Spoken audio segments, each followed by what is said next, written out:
ଜୟ ଜଗନ୍ନାଥ ସାଙ୍ଗମାନେ। ଡିଇସି ପିଲାମାନଙ୍କ ପାଇଁ ବହୁତ ବଡ଼ ଗୋଟେ ଖୁସି ଖବର।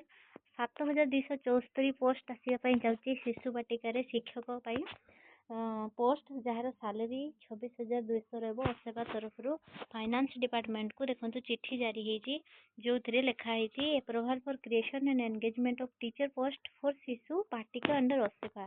ତ ଦେଖନ୍ତୁ, ଏଇଟା ହେଉଛି ଇସିସି ଯେଉଁ କୋର୍ସ ଯେଉଁମାନେ କରିଥିବେ ତାଙ୍କ ପାଇଁ ଏଇଟା ବହୁତ ବେନିଫିଟେଡ୍ ରହିବ। ମୁଁ ସେତେବେଳେ ବି କହିଥିଲି ଡିସି ଯେଉଁମାନେ କରୁଛନ୍ତି ତାଙ୍କ ପାଇଁ ଏ କୋର୍ସଟା ବହୁତ ହେଲ୍ପଫୁଲ୍ ରହିବ।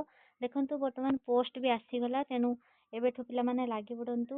ଆଉ ଏହାର ସାଲେରୀ ବି ବହୁତ ସୁନ୍ଦର ରହିଛି, ଯେଉଁଟାକି 26,200 ପର ମନ୍ଥ ରହିଛି। ଶିଶୁ ବାଟିକା ଟିଚର ଯେଉଁ ସ୍କୁଲରେ ଶିଶୁ ବାଟିକା ଖୋଲିଛି ସେଇଠାରେ ହିଁ ଏ ପୋଷ୍ଟିଂ ମିଳିବ। 7,274, ଯେଉଁଟାକି ଫାଷ୍ଟ ଫେଜ୍ରେ ଆସିବା ପାଇଁ ଯାଉଛି। ତ ଏଇଟା ସମସ୍ତଙ୍କ ପାଇଁ ବହୁତ ଭଲ ଗୋଟେ ଖୁସି ଖବର। ସମସ୍ତେ ଭିଡ଼ିଓଟିକୁ ସେୟାର କରନ୍ତୁ ସାଙ୍ଗମାନଙ୍କ ସହିତ ଯେଉଁମାନେ ବି ଡିସି କୋର୍ସ କରିଛନ୍ତି। ଏବଂ ଆଉ এই ଭିଡ଼ିଓରେ ଜଣେଇବେ ଆପଣମାନଙ୍କ ମଧ୍ୟରୁ କେଉଁମାନଙ୍କର ଡିସିର ଓରିଜିନାଲ ସାର୍ଟିଫିକେଟ୍ ଆସିଛି କି ନାହିଁ। ଏକ୍ଜାମ ସରିବାର ରେଜଲ୍ଟ ଆସିବା ପରେ ମାର୍କସିଟ୍, ଯେଉଁ ପ୍ରୋଭିଜନାଲ ମାର୍କସିଟ୍ଟା ଆସିଯାଏ, ବଟ୍ ଓରିଜିନାଲ ସାର୍ଟିଫିକେଟ୍ ପାଇଁ ଆପଣଙ୍କୁ 600 ଟଙ୍କା ଇଗ୍ନୋକୁ ପେ କରିବା ପାଇଁ ପଡ଼ିବ। ସେଇଟା ପେ ଯିଏ କରିନଥିବେ ତାଙ୍କୁ ଘରକୁ ଆସିବନି।